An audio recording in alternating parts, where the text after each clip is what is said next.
G7이 멈췄습니다. 세계에서 가장 힘센 7나라가 모이는 자리였습니다. 수십 년째 그들이 정하면 나머지는 따랐습니다. 그런데 갑자기 회의가 멈췄습니다. 서류에 도장을 찍기 전에 먼저 확인해야 하는 나라가 생긴 겁니다. G7 회원국도 아닌 나라였습니다. 압박했습니다. 끝까지 안 좁혔습니다. 배제하려 했습니다. 끝내 배제가 안 됐습니다. 통제하려 했습니다. 도무지 통제가 되질 않았습니다. 인공지능 안전기준, 핵발전소 수출 규범, 우주개발협정, 세계에서 가장 중요한 규칙이 만들어지는 자리마다 어김없이 같은 나라 이름이 등장했습니다. 대한민국이었습니다. 옥스퍼드 대학교 교수가 강의실 칠판에 단어 하나를 천천히 또박또박 적었습니다. 없어서는 안 되는 나라. 지금 이 순간 세계는 숨을 죽이고 대한민국의 다음 선택을 지켜보고 있습니다. 지금부터 그 충격적인 이유를 공개합니다. 시청하기 전 구독과 좋아요, 댓글에 대한민국 최고라고 응원해주세요. 안녕하세요. 저는 에마뉴엘 오콘쿠어입니다. 나이지리아 라고스에서 태어나 영국 런던에서 자랐습니다. 지금은 옥스퍼드 대학교 행정대학원에서 국제 거버넌스, 쉽게 말해 세계의 규칙이 어떻게 만들어지는지를 공부하고 있습니다. 아프리카에서 태어난 사람이라면 누구나 어릴 때부터 몸으로 배우는 게 있습니다. 세계의 규칙은 강한 나라가 만들고 약한 나라는 그 규칙을 따른다는 것입니다. 제 아버지는 늘 말씀하셨습니다. 테이블에 앉고 싶으면 먼저 힘을 가져라. 힘이 없으면 메뉴판이 된다고요. 저는 그 말을 의심한 적이 없었습니다. 그게 세상이 돌아가는 방식이라고 생각했으니까요. 그런데 오늘 강의가 끝나고 나서 저는 아버지 말씀을 처음으로 의심하게 됐습니다. 강의는 오후 2시에 시작됐습니다. 해리슨 교수님이 강의실 문을 열고 들어오셨을 때 학생 12명이 이미 자리를 잡고 앉아 있었습니다. 미국, 영국, 독일, 인도, 브라질. 저마다 다른 나라에서 온 학생들이었지만 한 가지는 같았습니다. 저처럼 세계 정치에 관심이 많고 저처럼 자기 나라 입장에서 세상을 보는 사람들이었죠. 교수님은 가방을 의자 위에 툭 내려놓으시더니 아무 말씀 없이 칠판 쪽으로 걸어가셨습니다. 서두르는 기색이 없었습니다. 분필을 집어드시고 잠시 멈추셨다가 천천히 또박또박 단어 하나를 적으셨습니다. 크게 그리고 굵게. 없어서는 안 되는 존재. 분필을 내려놓으시고 돌아서셨습니다. 학생들을 천천히 한 명씩 훑어보셨습니다. 말씀이 없으셨습니다. 그 침묵이 꽤 길었습니다. 강의실이 묘하게 조여드는 느낌이었습니다. 세계에서 가장 중요한 규칙들이 만들어지는 자리가 있습니다. 그 자리에 초대받지 못한 나라가 있습니다. 그런데 그 나라 없이는 규칙이 완성되지 않는 상황이 됐습니다. 오늘은 그 이야기를 하겠습니다. 독일에서 온 클라우스가 손을 들었습니다. 교수님, 그 나라가 어디입니까? 미국은 아닐 테고 중국이나 러시아 같은 나라 말씀하시는 건가요? 교수님은 고개를 저으셨습니다. 표정 하나 바뀌지 않은 채로요. 미국, 중국, 러시아는 이미 그 자리에 초대받은 나라들입니다. 제가 말하는 건 초대받지 못했는데 없어서는 안 되는 나라입니다. 강의실이 잠시 조용해졌습니다. 인도에서 온 프리아가 작게 중얼거렸습니다. 인도 아닐까요? 우리 인구가 세계 1위잖아요. 교수님은 빙그레 웃으셨습니다. 인도는 중요한 나라입니다. 하지만 오늘 제가 말씀드릴 나라는 아닙니다. 저는 그때 머릿속으로 빠르게 나라들을 떠올렸습니다. 캐나다? 호주? 아니면 사우디아라비아? 그러다 한 나라 이름이 스쳤습니다. 설마 한국? 저는 속으로 바로 고개를 저었습니다. 한국은 좋은 나라입니다. 텔레비전도 잘 만들고 자동차도 괜찮습니다. 드라마도 요즘 유명하죠. 하지만 세계의 규칙을 좌우하는 나라. 그건 제가 알던 한국이 아니었습니다. 제 옆에 앉은 영국 출신 제임스도 비슷한 생각인지 작게 코웃음을 쳤습니다. 저와 눈이 마주쳤고 둘 다 아무 말도 하지 않았습니다. 굳이 말할 필요도 없었습니다. 같은 생각이었으니까요. 교수님은 다시 칠판을 바라보셨습니다. 등을 보이신 채로 말씀하셨습니다. 오늘 강의가 끝나면 여러분은 이 단어를 다시 볼 겁니다. 그리고 한 나라의 이름이 떠오를 겁니다. 지금은 믿기 어려울 수도 있습니다. 하지만 끝까지 들어보십시오. 교수님이 천천히 돌아서셨습니다. 그리고 처음으로 목소리 톤을 낮추셨습니다. 조용하지만 강의실 끝까지 닿는 목소리였습니다. 이 강의를 듣고 나면 여러분이 세계를 보는 방식이 조금 달라질 겁니다. 그게 오늘 제 목표입니다.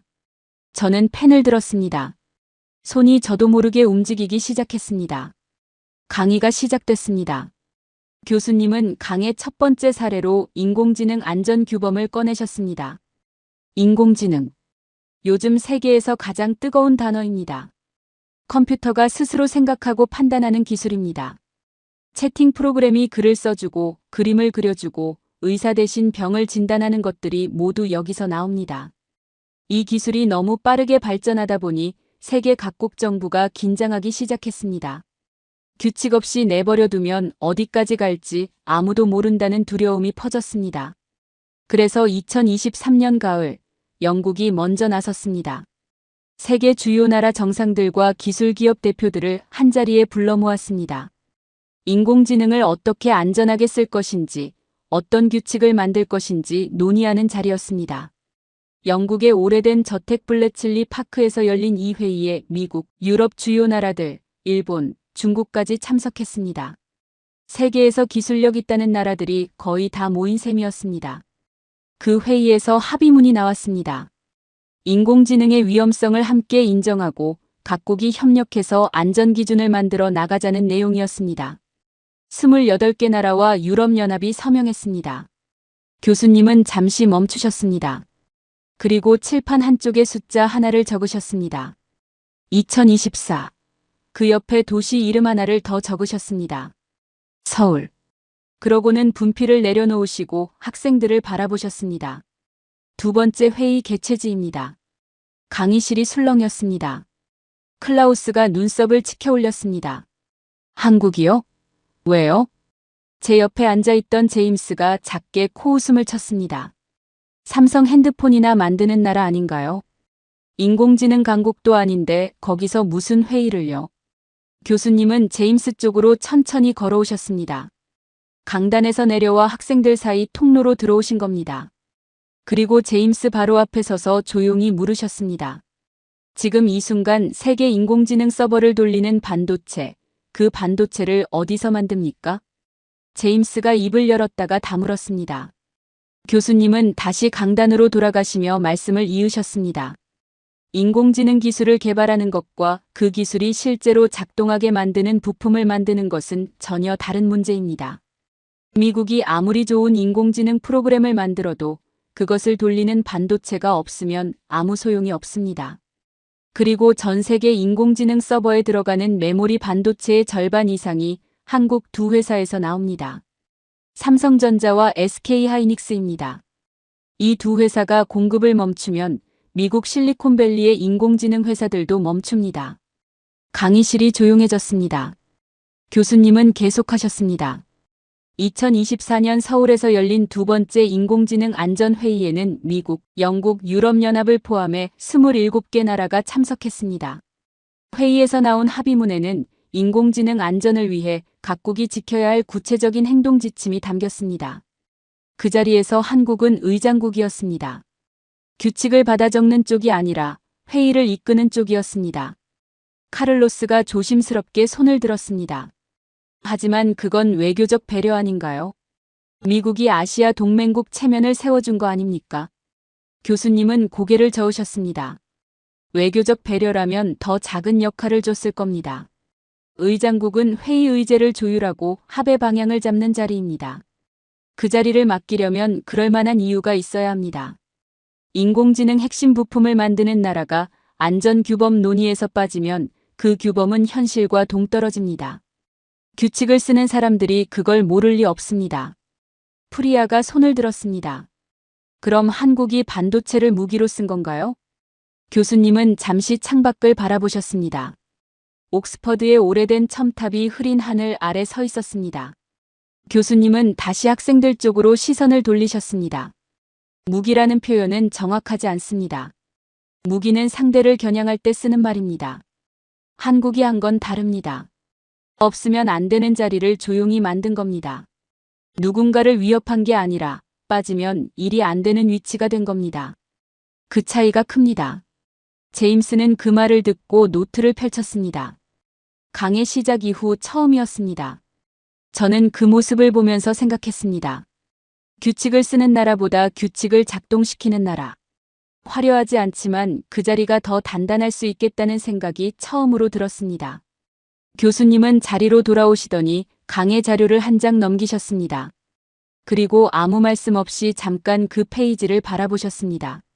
학생들이 다음 말을 기다리는 사이 교수님은 천천히 고개를 드셨습니다. 표정이 조금 달라져 있었습니다. 아까보다 무게가 실린 얼굴이었습니다. 두 번째 사례입니다. 2020년입니다. 그 한마디로 강의실 공기가 바뀌었습니다. 2020년이라는 숫자는 설명이 필요 없었습니다. 그 자리에 앉은 학생 누구도 그 해를 잊지 못할 테니까요. 세계가 한 번도 경험해보지 못한 속도로 무너지고 있었습니다. 바이러스 하나가 국경을 넘고 도시를 봉쇄하고 병원을 가득 채웠습니다. 이탈리아 북부 도시 베르가모에서는 관을 실은 군용 트럭이 밤새 도로를 달렸습니다. 미국 뉴욕에서는 냉동 트럭을 임시 영안실로 쓸 만큼 시신이 넘쳐났습니다. 세계에서 가장 강하다는 나라들이 속수무책으로 흔들리는 걸 온 세상이 생중계로 지켜봤습니다. 그 혼란 속에서 가장 먼저 필요한 것이 생겼습니다. 바이러스에 감염됐는지 아닌지를 빠르게 확인하는 진단 도구였습니다. 확인이 돼야 격리도 하고 치료도 할 수 있으니까요. 그런데 세계 어디를 봐도 그 진단 도구를 충분히 만들어 수출할 수 있는 나라가 없었습니다. 각자 자기 나라 것도 모자랐습니다. 그때 한 나라가 조용히 손을 들었습니다. 교수님은 화면에 숫자들을 띄우셨습니다. 2020년 3월 기준 한국은 하루에 진단검사를 최대 2만 건 이상 처리할 수 있었습니다. 당시 미국 전체 검사 건수보다 많은 숫자였습니다. 한국이 개발한 진단도구는 검사 결과가 나오는데 6시간이 채 걸리지 않았습니다. 세계 평균의 절반도 안 되는 시간이었습니다. 그리고 그 진단도구를 수출한 나라의 수는 상반기에만 120개국이 넘었습니다. 수출 물량은 수천만 개였습니다. 클라우스가 손을 들었습니다. 독일도 의료 강국인데 왜 한국에 손을 내밀어야 했습니까? 교수님은 손가락으로 책상을 가볍게 두드리시며 말씀하셨습니다. 독일은 의료기술이 뛰어납니다. 하지만 진단도구를 대량으로 빠르게 생산하는 체계가 달랐습니다. 한국은 5년 전인 2015년에 메르스라는 다른 바이러스를 겪었습니다. 그때 병원 하나에서 시작된 감염이 186명에게 퍼지고 38명이 숨졌습니다. 국가 방역 체계가 완전히 무너진 겁니다. 그 실패가 너무 뼈아팠습니다. 교수님은 잠시 멈추셨습니다. 한국 정부는 그 실패 이후 조용히 바꿨습니다. 민간 기업이 새로운 바이러스 진단 도구를 개발하면 정부가 즉각 허가를 내주는 긴급 승인 체계를 만들었습니다. 평소에는 몇 달씩 걸리던 허가가 위기 때는 며칠 안에 나올 수 있는 구조였습니다. 실제로 2020년 1월 말 중국에서 바이러스가 퍼진다는 소식이 들려오자 한국 정부는 즉각 민간 기업들을 불러 모았습니다. 2월 초에 진단도구 개발 지시가 떨어졌고 2월 말에 이미 대량 생산이 시작됐습니다. 세계가 아직 바이러스가 뭔지 파악하는 단계일 때 한국은 이미 진단도구를 만들어 수출하고 있었습니다. 강의실이 조용해졌습니다. 그런데 교수님이 여기서 핵심을 짚으셨습니다. 그게 다가 아닙니다. 교수님은 천천히 말씀하셨습니다. 한국이 진단도구를 수출한 것 자체가 중요한 게 아닙니다. 그 경험이 세계보건규범을 다시 쓰는데 어떻게 영향을 미쳤느냐가 중요합니다. 교수님은 자리에서 일어나 창 쪽으로 걸어가셨습니다. 밖을 잠깐 바라보시다 돌아서셨습니다. 세계보건기구는 코로나 사태 이후 각국이 다음 바이러스에 더 잘 대응하도록 새로운 국제 약속을 만들기 시작했습니다. 팬데믹 조약이라고 부릅니다. 전 세계로 바이러스가 퍼지는 상황에 대비하는 국제규범입니다. 이 조약 협상은 194개 나라가 참여하는 복잡한 과정입니다. 그 협상 과정에서 논의된 핵심 내용들이 있습니다. 위기 때 진단도구와 의약품을 나라 간에 72시간 안에 신속하게 나누는 체계, 정부와 민간이 함께 움직이는 긴급 승인 구조, 감염 정보를 48시간 안에 세계와 공유하는 방식. 이 내용들의 상당 부분이 한국의 대응 방식에서 가져온 것들이었습니다. 브라질 출신 카를로스가 손을 들었습니다. 그럼 한국이 조약 내용을 직접 썼다는 건가요? 교수님은 고개를 저으셨습니다. 직접 쓰지는 않았습니다. 하지만 규칙이란 이론에서 나오지 않습니다. 실제로 작동한 경험에서 나옵니다. 한국은 그 경험을 가진 나라였습니다. 협상 테이블에서 한국 대표가 어떤 방식을 제안할 때 다른 나라들은 그 방식이 실제 현장에서 검증됐다는 걸 압니다. 72시간 안에 물자를 나눌 수 있다고 주장하는 근거가 있습니다. 2020년 한국이 실제로 해냈으니까요. 프리아가 조용히 말했습니다. 경험이 발언권이 된다는 거네요. 교수님은 고개를 끄덕이셨습니다. 그리고 한마디를 덧붙이셨습니다. 단 그 경험을 세계가 볼 수 있어야 합니다. 한국은 대응 과정을 숨기지 않았습니다. 검사 건수, 확진자 동선, 격리 방식을 실시간으로 공개했습니다. 세계 196개 나라 보건 당국자들이 한국의 대응 방식을 분석했습니다. 경험을 공유한 나라가 규범을 쓸 자격을 얻은 겁니다. 저는 그 말을 들으며 손을 멈췄습니다. 아프리카도 수십 년째 바이러스와 싸웠습니다. 에볼라 하나만 해도 콩고에서만 수천 명이 숨졌습니다. 우리가 치른 대가는 결코 작지 않았습니다. 그런데 왜 그 경험은 세계 규범이 되지 못했을까요? 경험이 없었던 게 아니었습니다. 세계가 볼 수 있게 만들지 못했던 겁니다. 목소리가 닿지 않았던 겁니다. 그 생각이 가슴 안쪽에서 조용히 타올랐습니다.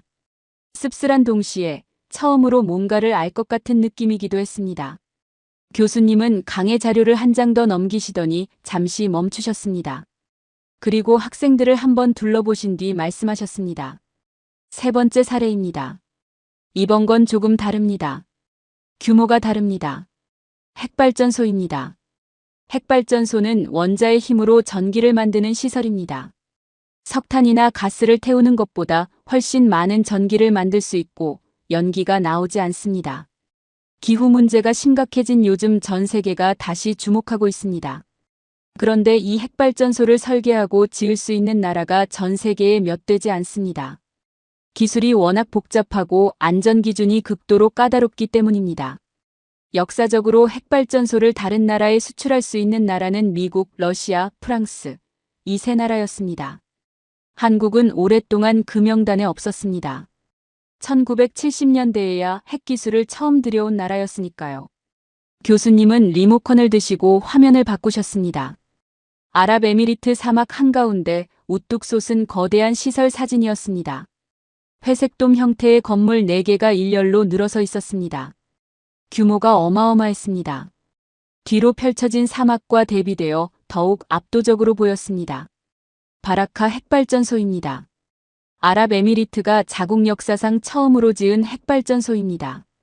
이 발전소를 설계하고 지은 나라가 어디인지 아십니까? 강의실이 조용했습니다. 아무도 손을 들지 않았습니다. 한국입니다. 2009년 한국이 아랍에미리트 핵발전소 건설 사업을 수주했습니다. 미국과 프랑스를 경쟁에서 제치고 따낸 계약이었습니다. 계약 규모는 약 200억 달러, 우리 돈으로 약 26조 원이었습니다. 당시 한국 역사상 최대 단일 수출 계약이었습니다. 발전소 4기가 2020년부터 순차적으로 가동을 시작했습니다. 지금 이 순간에도 아랍에미리트 전체 전기 사용량의 약 25%를 이 발전소에서 공급하고 있습니다. 클라우스가 손을 들었습니다. 그건 사업 이야기 아닌가요? 계약을 잘 따낸 것과 세계 규범에 영향을 미치는 건 다른 문제 아닙니까? 교수님은 클라우스를 바라보셨습니다. 그리고 의자를 끌어당겨 앉으셨습니다. 강단에 서지 않고 앉으신 건 처음이었습니다. 학생들과 눈높이를 맞추시려는 것처럼 보였습니다. 예리한 지적입니다. 그게 바로 제가 설명하려는 부분입니다. 핵발전소와 관련된 국제규범을 다루는 기구가 있습니다. 국제원자력기구입니다. 핵이 안전하게 사용되는지 감시하고 핵 관련 규칙을 만들고 조율하는 곳입니다. 현재 회원국이 176개국입니다. 이 기구 안에서 발언권을 갖는 데는 조건이 있습니다. 실제로 핵발전소를 오랫동안 안전하게 운영한 나라여야 합니다. 더 나아가 다른 나라에 수출까지 한 나라면 더욱 그렇습니다. 교수님은 잠시 손을 모으셨다가 다시 말씀을 이으셨습니다. 한국은 지금 국내에 24기의 핵발전소를 운영하고 있습니다. 전체 전기 생산량의 약 30%를 여기서 얻습니다. 가동을 시작한 이후 지금까지 중대 사고가 한 건도 없었습니다. 국제원자력기구의 안전점검에서 한국 핵발전소는 매번 최상위 등급을 받고 있습니다. 그리고 아랍에미리트 이후 한국의 핵발전소 수출은 계속되고 있습니다. 체코 정부는 2024년 두코바니 지역에 새 핵발전소를 짓는 사업자로 한국을 우선 협상 대상자로 선정했습니다. 사업 규모는 약 24조 원입니다. 폴란드도 한국과 핵발전소 협력 협정을 맺었습니다. 유럽 한가운데서 한국이 핵발전소를 짓는 시대가 열리고 있는 겁니다. 프리아가 손을 들었습니다. 목소리에 힘이 실려 있었습니다. 하지만 핵발전소는 위험합니다. 일본 후쿠시마 사고를 기억하시잖아요. 한국이 그 기술을 파는 게 옳은 건지 모르겠습니다. 강의실 몇몇 학생들이 고개를 끄덕였습니다.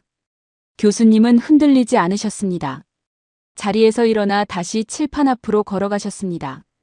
분필을 들고 두 단어를 쓰셨습니다. 안전기준. 핵발전소의 위험성은 중요한 문제입니다. 그렇기 때문에 안전기준이 필요합니다. 그 안전기준을 누가 써야 하겠습니까? 핵발전소를 포기한 나라입니까? 아니면 수십 년간 운영하며 안전기록을 쌓아온 나라입니까? 프리아가 입을 다물었습니다. 교수님은 분필을 내려놓으셨습니다. 후쿠시마 사고는 일본 핵발전소 설계 방식의 문제에서 비롯됐습니다. 한국 핵발전소는 다른 설계 방식을 씁니다. 전기가 끊겨도 냉각장치가 72시간 이상 자동으로 작동하는 구조입니다. 그 차이가 국제원자력기구 안전평가에서 그대로 드러납니다. 한국이 안전기준 협상 자리에서 말할 때 다른 나라들은 그 말 뒤에 24기의 무사고, 운영기록과 아랍에미리트 사막 한가운데 돌아가는 발전소가 있다는 걸 압니다. 카를로스가 천천히 입을 열었습니다. 규칙을 만들 자격이 실적에서 온다는 말씀이군요. 교수님은 고개를 끄덕이셨습니다. 그리고 한마디를 더 하셨습니다. 자격은 주장한다고 생기지 않습니다. 증명해야 생깁니다. 한국은 24기의 발전소와 26조 원짜리 아랍에미리트 계약과 유럽의 체코 폴란드 수주로 그걸 증명하고 있습니다. 저는 그 순간 아까 화면에서 봤던 사진을 떠올렸습니다. 사막 한가운데 우뚝 선 회색동 건물들. 그게 단순한 건물이 아니라는 생각이 뒤늦게 들었습니다. 저 건물 하나하나가 협상 테이블에서의 발언권이었던 겁니다. 제임스는 아무 말도 하지 않았습니다. 하지만 이번에는 코웃음도 없었습니다. 그냥 조용히 진지하게 듣고 있었습니다. 교수님은 물을 한 모금 드시고 자리에서 일어나셨습니다. 이번에는 강단 가장자리에 살짝 기대어 서셨습니다. 편안한 자세였지만 눈빛은 달랐습니다. 네 번째 사례는 조금 뜻밖일 수 있습니다. 우주입니다. 강의실 몇몇 학생들의 표정에 의아함이 스쳤습니다. 방금 전 핵발전소 이야기에서 우주로 넘어가는 게 뜬금없어 보였을 겁니다. 그런데 이 두 가지는 연결되어 있습니다. 교수님은 학생들을 바라보셨습니다. 핵발전소든 우주개발이든 규칙을 만들 자격은 실제로 해낸 나라에게 갑니다. 그 원리가 우주에서도 똑같이 작동하고 있습니다. 교수님이 배경을 설명하셨습니다. 지금 세계는 우주를 놓고 새로운 경쟁을 벌이고 있습니다. 단순히 달에 깃발을 꽂는 시대는 지났습니다. 달과 그 주변의 자원을 누가 어떻게 쓸 것인지, 우주에서 어떤 행동이 허용되고 어떤 행동이 금지되는지, 우주 쓰레기는 누가 처리하는지, 이 규칙들을 먼저 만드는 나라가 우주 시대의 주도권을 쥐게 됩니다. 미국이 먼저 나섰습니다. 달 탐사와 우주자원 활용의 기본 원칙을 담은 약속을 만들었습니다. 우주협정이라고 부르겠습니다. 한국은 그 약속을 초기에 서명한 나라 중 하나입니다. 제임스가 피식 웃었습니다. 서명이야 아무나 하는 거 아닌가요? 그게 무슨 의미가 있습니까? 교수님은 제임스를 잠시 바라보셨습니다. 그리고 리모컨을 들지 않으셨습니다. 대신 직접 칠판으로 걸어가 숫자 2개를 나란히 적으셨습니다. 2022, 2023. 돌아서시며 말씀하셨습니다. 서명만 했다면 의미가 없겠죠. 그런데 한국은 서명만 한 게 아닙니다. 화면이 바뀌었습니다. 하늘을 향해 힘차게 솟아오르는 로켓 사진이었습니다. 흰 연기가 거대하게 피어오르고 로켓 동체에는 태극기가 선명하게 그려져 있었습니다. 발사대 주변 땅이 불꽃으로 환하게 물들어 있었습니다. 누리호입니다. 한국이 외국 기술 한 줄 빌리지 않고 독자적으로 설계하고 만든 발사체입니다. 개발에 걸린 시간은 12년, 투입된 예산은 약 2조 원입니다. 2021년 첫 번째 발사는 아쉽게 실패했습니다. 위성 모사체를 목표 궤도보다 낮은 곳에 내려놓았습니다. 그런데 포기하지 않았습니다. 이듬해 2022년 6월 두 번째 발사에서 성공했습니다. 성능 검증 위성을 목표 궤도인 700km 상공에 정확히 올려놓는데 성공한 겁니다.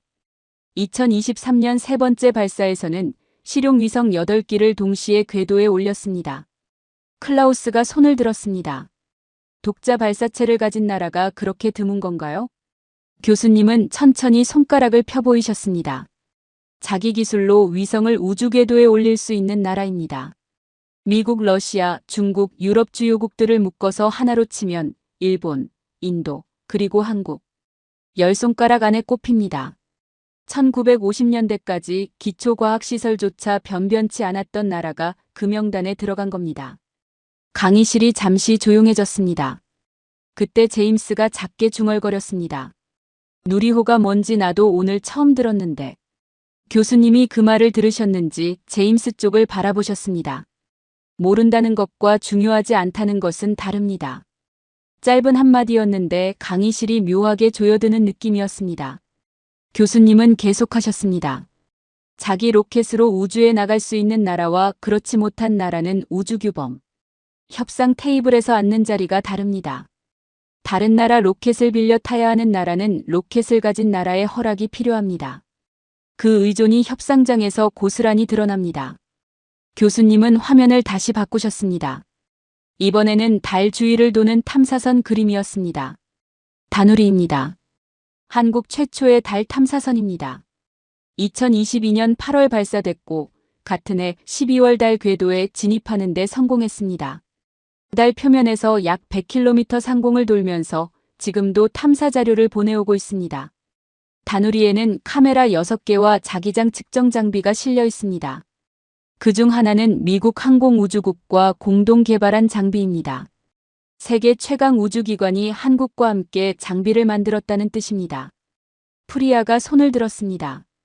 그래도 한국의 우주기술은 미국이나 러시아에 비하면 아직 걸음마 수준 아닌가요? 교수님은 프리아를 바라보셨습니다. 기술 수준은 차이가 있습니다. 맞습니다. 하지만 지금 우주규범은 아직 백지에 가깝습니다. 달의 자원을 어떻게 나눌 것인지, 우주 쓰레기를 어떻게 처리할 것인지, 다른 나라 위성에 가까이 가는 건 어디까지 허용되는지. 이 규칙들이 지금 이 순간 만들어지고 있습니다. 교수님은 잠시 멈추셨습니다. 규범이 만들어지는 순간에 자리를 잡은 나라와 나중에 따라가는 나라는 다릅니다. 석유시대 규칙은 석유를 먼저 뽑은 나라들이 만들었습니다. 바다 규칙은 바다를 먼저 항해한 나라들이 만들었습니다. 우주 규칙은 우주에 먼저 나간 나라들이 만들 겁니다. 한국은 그 자리에 들어갔습니다. 누리호와 다누리라는 이름으로. 카를로스가 천천히 말했습니다. 규칙이 완성되기 전에 자리를 잡는 게 중요하다는 거군요. 교수님은 고개를 끄덕이시며 칠판의 숫자를 손으로 가리키셨습니다. 2022년 누리호 성공, 다누리 발사.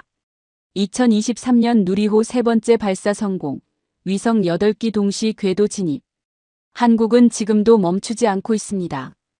2032년에는 달 착륙선을 보내는 계획이 진행 중입니다. 우주규범 논의에서 한국은 빈 의자가 아닙니다. 실제로 달을 탐사하고 위성을 올리고 다음 착륙을 준비하는 나라입니다.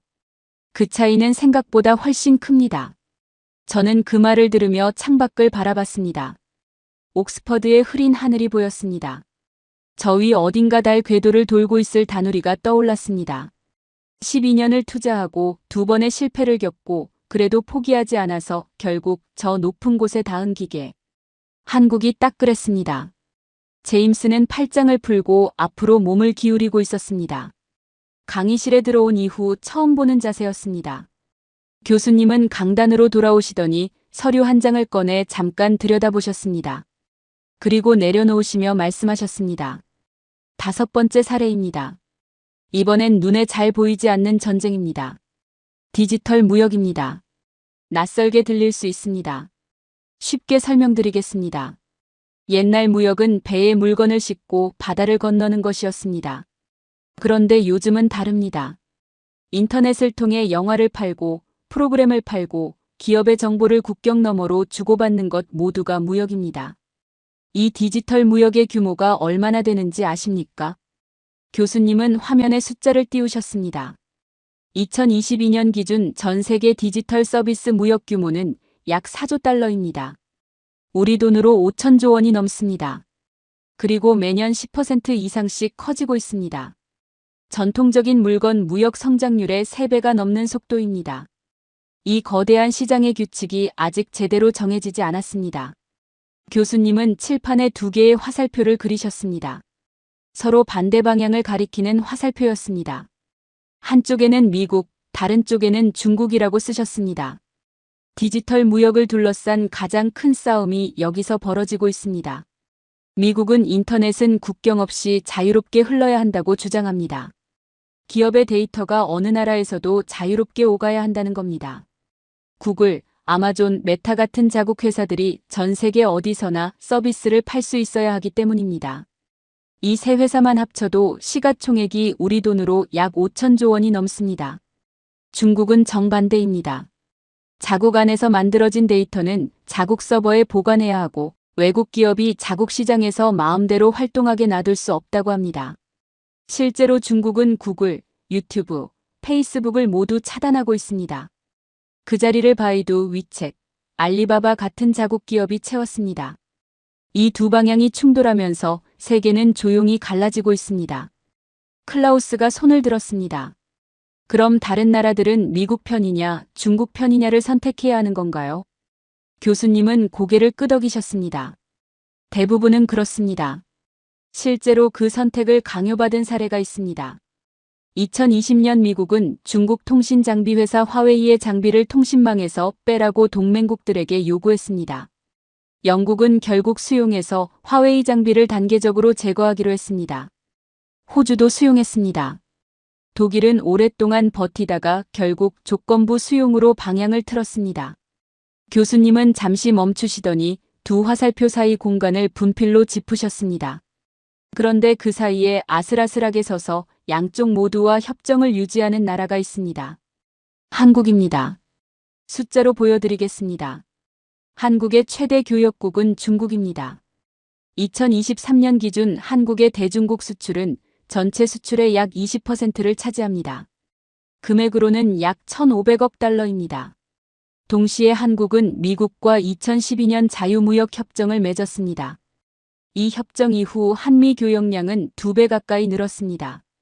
중국 시장도 잃을 수 없고 미국과의 관계도 끊을 수 없는 구조입니다.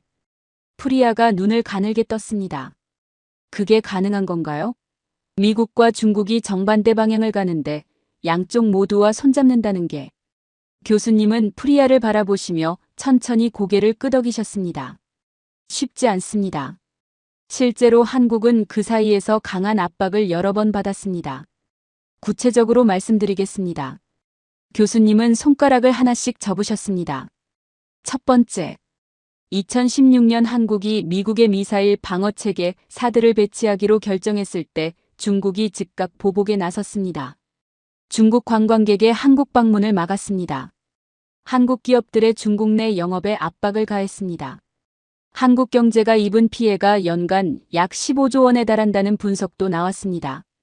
두 번째, 2019년 미국이 화웨이 장비를 통신망에서 빼라고 요구했을 때 한국은 즉각 따르지 않았습니다. 수개월간 버티며 협상했습니다. 결국 신규 통신망에는 화웨이 장비를 쓰지 않는 조건으로 기존 장비는 유지하는 절충안을 이끌어냈습니다. 세 번째, 2022년 미국이 중국에 첨단 반도체를 팔지 말라는 수출 규제를 시행했을 때 삼성과 SK하이닉스는 중국 내 공장을 갖고 있었습니다. 즉각 수용하면 중국 공장이 멈춥니다. 한국은 버텼습니다. 결국 미국은 한국 기업들의 중국 내 기존 공장 운영을 1년씩 유예해주는 예외를 인정했습니다. 그 유예는 이후에도 계속 연장됐습니다.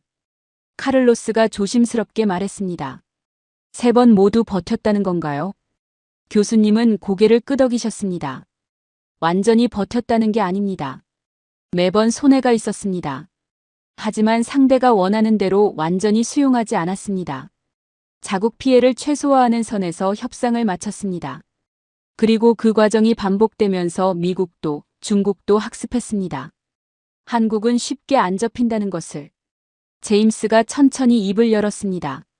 그럼 한국이 디지털 무역규칙 협상에서 어느 방향으로 기우느냐가 실제로 결과에 영향을 준다는 건가요? 교수님은 고개를 끄덕이셨습니다. 동남아시아 나라들은 한국의 선택을 주시합니다.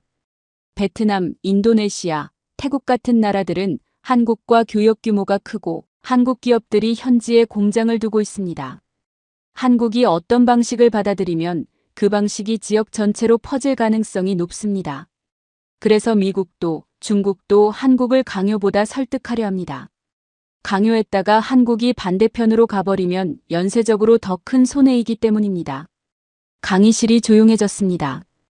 교수님은 두 화살표 사이의 공간을 다시 한번 짚으셨습니다. 이 공간이 비어 있는 것처럼 보입니다. 그런데 한국이 거기 서 있습니다. 비어 있는 공간이 아닙니다. 가장 치열하게 당기는 공간입니다. 그 자리에 서 있다는 것 자체가 힘입니다. 저는 그 말을 듣고 칠판의 두 화살표를 바라봤습니다. 두 힘이 팽팽하게 맞서는 그 사이. 누구도 쉽게 건드리지 못하는 자리. 아프리카 나라들도 강대국 사이에 끼어 있었습니다. 냉전 때도 지금도 마찬가지입니다. 그런데 우리는 그 사이를 힘으로 만들지 못했습니다. 선택을 강요받으면 결국 끌려갔습니다. 한국과의 차이가 무엇인지 오늘 강의가 끝날 때쯤 알 수 있을 것 같다는 예감이 들었습니다. 교수님은 5번째 사례를 마치시고 칠판 앞으로 걸어가셨습니다. 두 화살표 아래에 선 하나를 그으시더니 그 밑에 단어 하나를 더 적으셨습니다. 버팀. 그리고 돌아서셨습니다. 팔짱을 끼신 채로 학생들을 천천히 둘러보셨습니다. 지금까지 5가지를 살펴봤습니다. 인공지능 안전규범, 세계보건규칙, 핵발전소 수출, 우주개발 협정, 디지털 무역규범. 분야는 모두 다릅니다. 그런데 공통점이 하나 있습니다. 어느 분야에서든 강대국들이 한국에 압박을 가했습니다. 그리고 한국은 쉽게 접지 않았습니다. 왜 그럴 수 있었을까요? 오늘 강의에서 가장 중요한 질문입니다. 제가 손을 들었습니다. 강의 내내 주로 듣기만 했는데 이번에는 생각이 먼저 입 밖으로 나왔습니다. 대체할 곳이 없기 때문 아닌가요? 한국을 빼면 그 자리를 채울 나라가 없으니까요. 교수님은 저를 바라보셨습니다. 잠시 침묵이 흘렀습니다. 그리고 천천히 고개를 끄덕이셨습니다. 정확합니다. 그리고 그게 핵심입니다. 그런데 한 가지 더 물어보겠습니다. 그 대체 불가능한 자리가 처음부터 한국에게 주어진 것이었습니까? 아무도 대답하지 않았습니다. 교수님은 팔짱을 푸시고 교탁 쪽으로 걸어가시더니 거기 기대어 서셨습니다. 조용한 목소리로 말씀을 이어가셨습니다. 비교를 해보겠습니다. 첫 번째는 일본입니다. 일본은 한국보다 훨씬 먼저 산업 강국이 됐습니다. 1980년대 일본 경제는 세계를 놀라게 했습니다. 자동차, 전자제품, 정밀기계. 어느 분야를 봐도 일본이 있었습니다. 미국이 위협을 느낄 만큼이었습니다. 그래서 1985년 미국이 일본에 강한 압박을 가했습니다. 일본 돈의 가치를 높이라는 요구였습니다. 일본 돈 가치가 오르면 일본 제품이 비싸져서 수출이 줄어듭니다. 일본 경제에 직격탄이 되는 요구였습니다. 일본은 받아들였습니다. 회의 석상에서 빠르게 수용했습니다. 교수님은 잠시 멈추셨습니다. 결과는 어땠습니까? 이후 일본 경제는 거품이 끼었다가 터지면서 장기 침체에 빠졌습니다. 잃어버린 10년, 어떤 학자들은 잃어버린 30년이라고 부릅니다. 빠르게 수용한 대가가 수십 년에 걸쳐 돌아온 겁니다. 클라우스가 손을 들었습니다. 한국은 달랐나요? 교수님은 고개를 끄덕이셨습니다. 한국은 미국의 압박에도 장기 교착을 감수합니다. 주한미군 방위비 분담금 협상을 예로 들겠습니다. 주한미군은 한국에 주둔하는 미국 군대입니다. 미국은 한국이 그 비용을 더 많이 내야 한다고 요구했습니다. 미국 대통령이 직접 나서서 강하게 밀어붙였습니다. 협상이 수개월씩 이어졌습니다. 타결이 안 되면 미군을 줄이겠다는 압박까지 나왔습니다. 한국은 버텼습니다. 결국 양측이 절충점을 찾았습니다. 한국이 원하는 수준에 더 가까운 합의였습니다. 반도체 수출 규제 동참 요구에서도 마찬가지였습니다. 미국이 중국에 첨단 반도체를 팔지 말라고 요구했을 때 한국은 즉각 수용하지 않았습니다. 중국 내 기존 공장의 운영은 계속 유지하는 조건으로 몇 달에 걸쳐 협상했습니다. 미국도 결국 그 조건을 받아들였습니다. 프리아가 손을 들었습니다. 그게 가능한 건 결국 반도체 때문 아닌가요? 한국 반도체가 없으면 미국도 곤란하니까요. 교수님은 자리에서 일어나 다시 칠판 앞으로 걸어가셨습니다. 그리고 아까 쓰신 버팀이라는 단어 아래에 한 문장을 적으셨습니다. 버틸 수 있는 구조를 먼저 만들었다. 천천히 돌아서셨습니다. 맞습니다. 반도체가 있기 때문에 버틸 수 있습니다. 그런데 그 반도체 경쟁력은 어디서 왔습니까? 1960년대 한국은 가발과 신발을 수출하는 나라였습니다. 그때부터 수십 년에 걸쳐 한 단계씩 올라온 겁니다. 섬유에서 철강으로, 철강에서 조선으로, 조선에서 자동차로, 자동차에서 반도체로. 매번 더 어렵고 더 높은 곳을 향해 올라갔습니다. 그리고 그 과정에서 중간에 안주하거나 포기한 적이 없었습니다. 교수님은 잠시 학생들을 바라보셨습니다. 두 번째 비교입니다. 네덜란드입니다. 네덜란드에는 세계에서 가장 정밀한 반도체 장비를 만드는 회사가 있습니다. 이 회사의 장비 없이는 최첨단 반도체를 만들 수 없을 정도입니다. 미국이 그 장비의 중국 수출을 막아달라고 요구했습니다. 네덜란드 입장에서는 큰 손해였습니다. 중국이 최대 고객이었으니까요. 네덜란드는 결국 수용했습니다. 미국의 요구를 받아들이고 중국 수출을 막았습니다. 한국도 비슷한 압박을 받았습니다. 반도체 공급망에서 중국을 배제하는 쪽으로 동참하라는 요구였습니다. 한국은 바로 수용하지 않았습니다. 중국 내 기존 공장 운영은 유지하는 조건을 끝까지 요구했고 결국 관철했습니다. 제임스가 조용히 물었습니다. 네덜란드와 한국의 차이가 뭔가요? 둘 다 대체 불가능한 기술을 가진 나라 아닌가요? 교수님은 제임스를 바라보셨습니다. 그리고 천천히 말씀하셨습니다. 네덜란드의 핵심 기술은 한 회사에 집중돼 있습니다. 한국은 다릅니다. 반도체만이 아닙니다. 오늘 살펴본 것처럼 인공지능 부품, 핵발전소, 우주발사체, 디지털 무역에서 동시에 대체 불가능한 위치를 갖고 있습니다. 압박을 받아도 버틸 수 있는 근거가 한 곳이 아니라 여러 곳에 있습니다. 그게 다릅니다. 강의실이 완전히 조용해졌습니다. 교수님은 칠판의 문장을 다시 가리키셨습니다. 버틸 수 있는 구조를 먼저 만들었다. 그리고 말씀하셨습니다. 압박을 받을 때 접느냐, 버티느냐는 의지의 문제가 아닙니다. 구조의 문제입니다. 한국은 수십 년에 걸쳐 그 구조를 만들었습니다. 그래서 압박받아도 안 접히는 겁니다.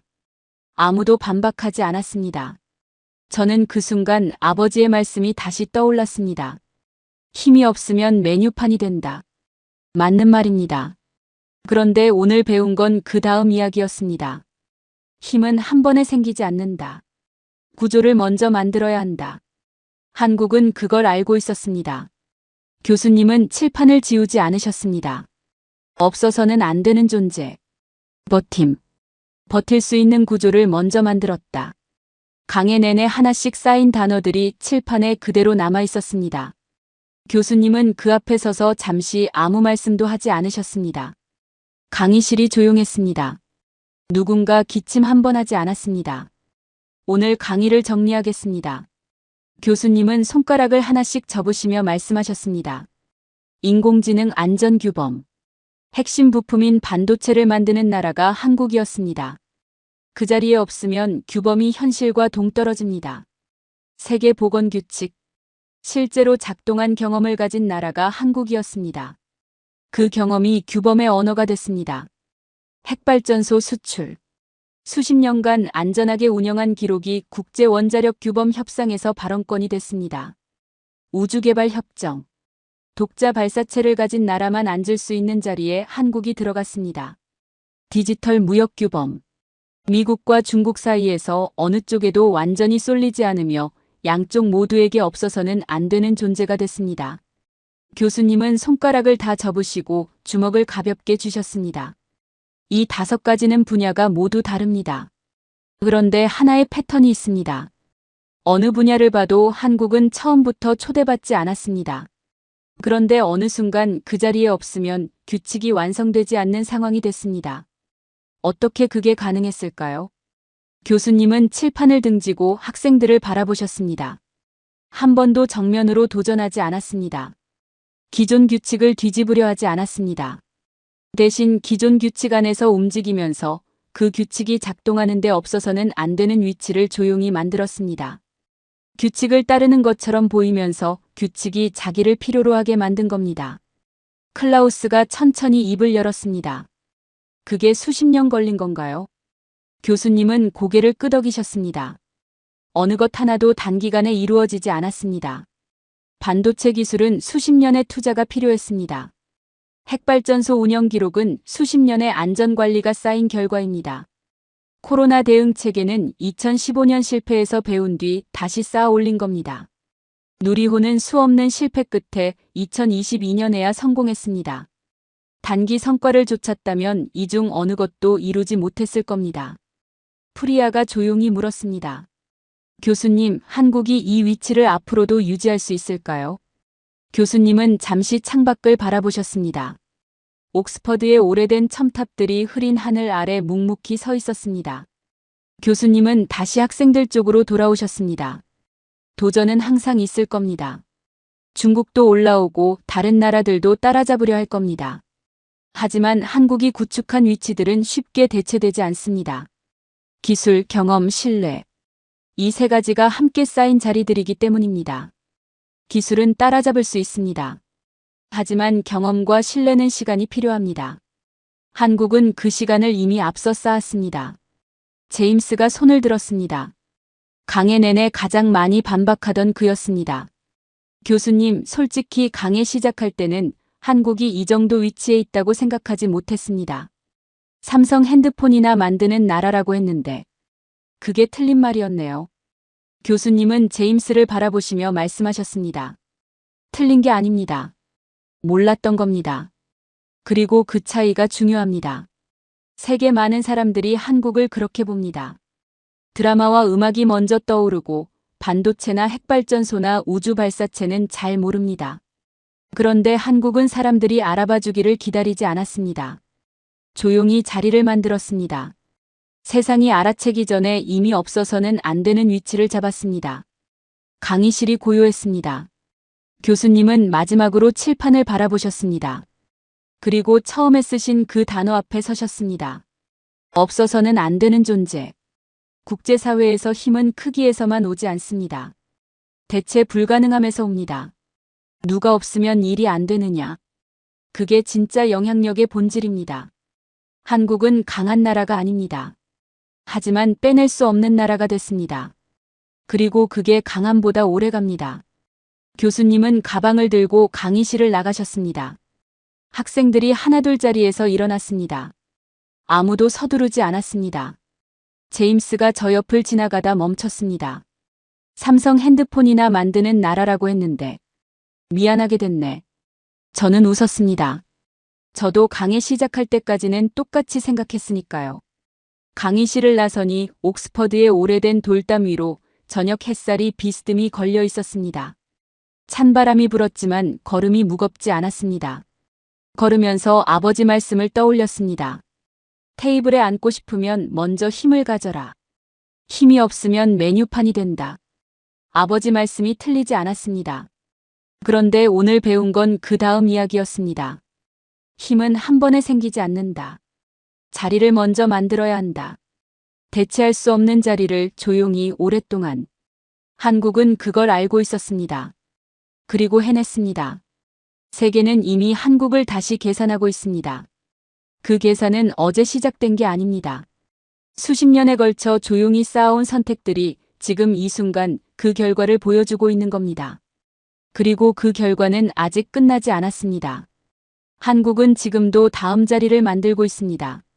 조용히 하지만 멈추지 않고.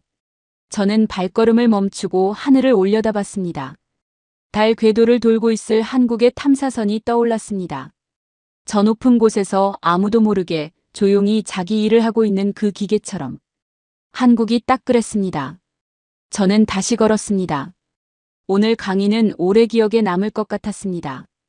끝까지 시청해 주셔서 감사합니다.